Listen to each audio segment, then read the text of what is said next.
qui est un phénomène fascinant qui explique l'origine et la diversité du vivant sur Terre. Déjà, savez-vous que plus de 99% des espèces ayant existé sur Terre ont aujourd'hui disparu? Cela montre à quel point la vie a changé au cours du temps. Déjà, l'évolution c'est quoi? L'évolution c'est le processus de transformation des espèces au fil des générations, principalement grâce à la sélection naturelle.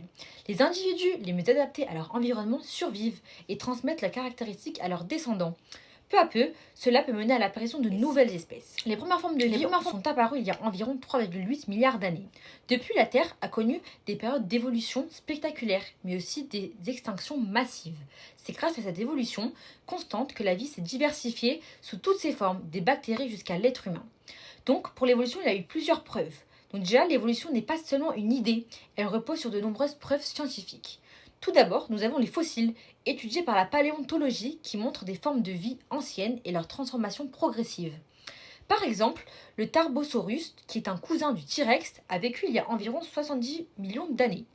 Ou encore l'Archaeopteryx, qui est un fossile intermédiaire entre le dinosaure et l'oiseau. Ensuite, nous avons l'anatomie comparée. Donc, ce sont les bras de l'homme, les ailes de chauve-souris ou les nageoires des baleines qui ont la même structure osseuse. Cela prouve qu'ils ont un ancêtre en commun. Ensuite, nous avons l'embryologie comparée. Donc, au tout début de leur développement, les embryons de poissons, de poulets et même des humains se ressemblent beaucoup. Cela montre que nous partageons un plan de développement aussi commun. Ensuite, nous avons la biochimie comparée. Donc, tous les êtres vivants ont le même ADN et ce code est universel. Par exemple, l'humain partage environ 98% de son ADN avec le chimpanzé, preuve d'une origine commune. Ensuite, l'évolution a plusieurs mécanismes. L'évolution permet aux espèces de s'adapter à leur environnement. Quand leurs conditions changent, deux choses peuvent se produire. Si le changement est trop rapide, les espèces n'ont pas le temps de s'adapter et disparaissent. C'est ce que l'on appelle une extinction massive. A contrario, si le changement est progressif, alors les individus les mieux adaptés survivent et se reproduisent. C'est ce qu'on appelle la sélection naturelle. Pour illustrer tout ça, nous avons pris l'exemple de la girafe. Donc il y a longtemps, l'ancêtre de la girafe avait un cou court et se nourrissait d'herbes au sol. Quand la nourriture s'est raréfiée, certains individus ont commencé à manger des feuilles des arbres. Ceux qui avaient à long cou arrivaient à mieux se nourrir, survivaient davantage et transmettaient ce caractère à leurs descendants. Au fil du temps, une nouvelle espèce est née, la girafe actuelle. Comme autre exemple, nous avons l'exemple du papillon du bouleau. Donc pendant la révolution industrielle en Angleterre, les arbres ont noirci à cause de la pollution. Les papillons foncés étaient mieux camouflés et donc moins mangés par les oiseaux. En quelques décennies, la majorité des papillons est devenue foncée. C'est un exemple concret d'évolution observable en temps réel. Ensuite, nous avons la naissance de la théorie de Charles Darwin. Donc la théorie de l'évolution a été formulée au XIXe siècle par le naturaliste britannique Charles Darwin. Il est né en 1809 et a voyagé pendant 5 ans au bord du navire le Beagle. Au cours de ce voyage, il a observé des animaux très différents selon les régions du monde, notamment les pinsons des îles Galapagos. Sur chaque île, ils avaient un bec différent selon la nourriture disponible. C'est à partir de ces observations que Darwin a compris comment les espèces pouvaient se transformer et s'adapter. En 1859, il publie son célèbre livre L'origine des espèces, où il explique la sélection naturelle. Les individus les mieux adaptés à leur environnement survivaient et transmettaient leur caractère. Il introduit aussi l'idée de la descendance avec modification, selon laquelle toutes les espèces, y compris l'homme, ont un ancêtre en commun. Cette théorie a profondément bouleversé la science et les croyances de l'époque, car elle contredisait l'idée que toutes les espèces avaient été créées telles qu'elles sont par une force divine. Mais maintenant, l'évolution, elle en est où? Donc depuis Darwin, les découvertes scientifiques ont confirmé et enrichi sa théorie. Au XXe siècle, la génétique a permis de comprendre comment les caractères sont transmis d'une génération à l'autre. Dans les années 1940, la théorie synthétique de l'évolution a combiné la génétique et la sélection naturelle. Il y a eu ensuite la découverte de l'ADN et de sa structure en double hélice qui a montré que toutes les formes de vie partageaient le même langage biologique. Aujourd'hui, on sait que l'évolution ne se limite pas à la sélection naturelle. Elle inclut aussi les mutations génétiques, les migrations, la recombinaison des gènes et la dérive génétique.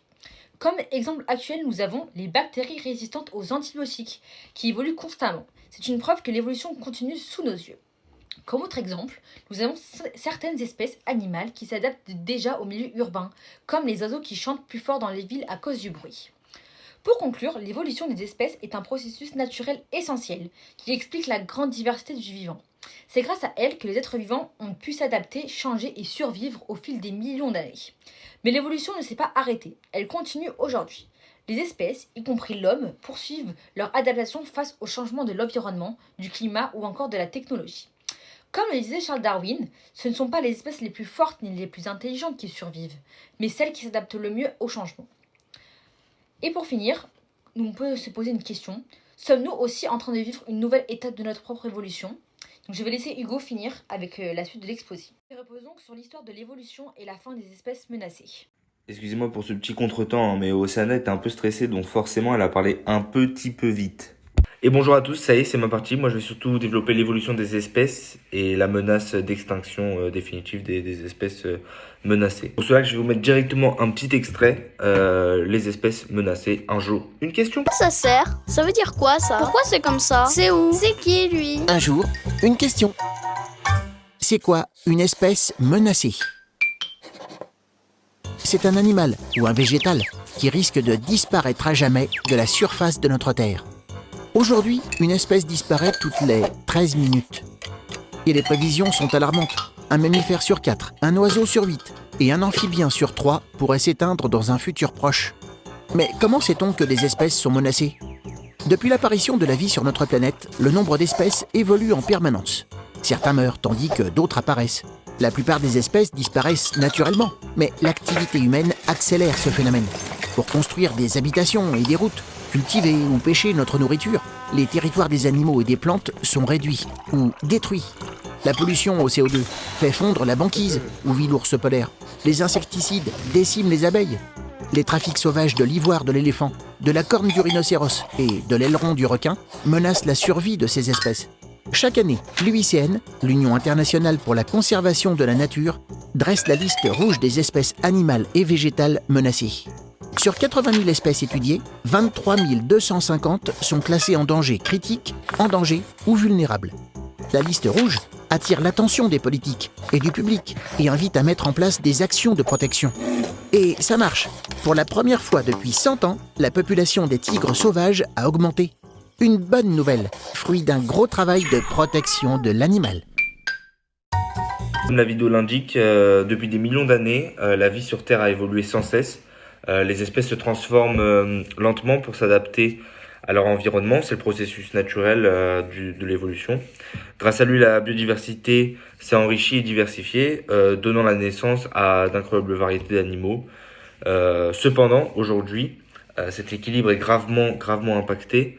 En quelques siècles, l'être humain a bouleversé la planète à un rythme tel que de nombreuses espèces n'ont plus le temps de s'adapter. La vidéo aussi l'indique. Les scientifiques estiment qu'environ 1 million des espèces animales pourraient disparaître durant les prochaines décennies.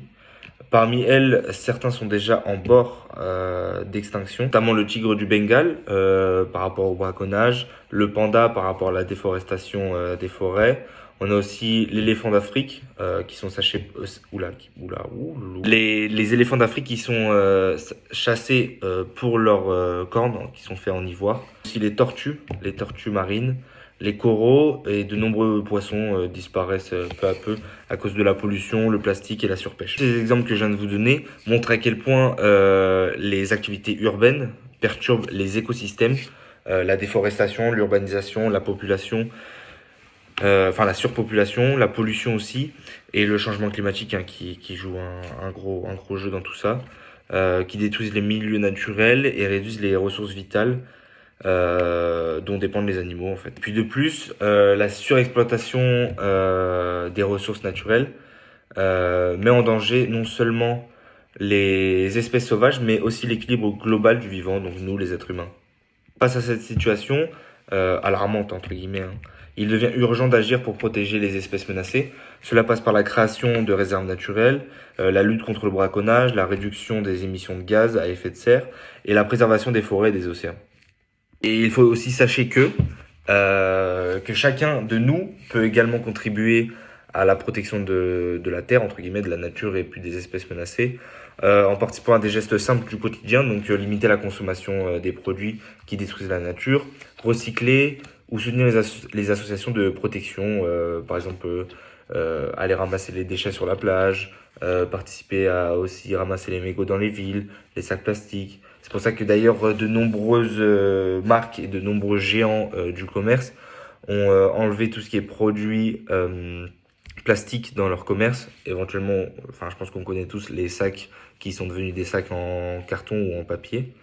En bref, conclusion, l'évolution des espèces est un phénomène naturel hein, et essentiel sur la vie sur Terre.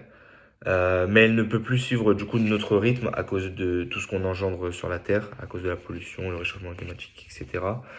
Et puis si nous voulons préserver la richesse du vivant, nous devons agir dès maintenant pour sauver les espèces menacées et restaurer l'équilibre fragile de la Terre. C'est déjà la fin de notre exposé.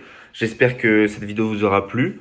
Donc c'est pour cela qu'il faut faire attention à notre planète et surtout à nos espèces menacées.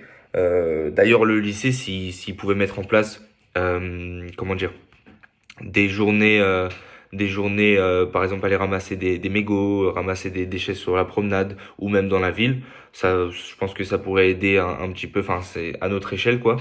Donc voilà, j'espère que la vidéo vous aura plu. C'était Hugo et Osana. On vous fait plein de gros bisous. À la prochaine. Ciao, ciao.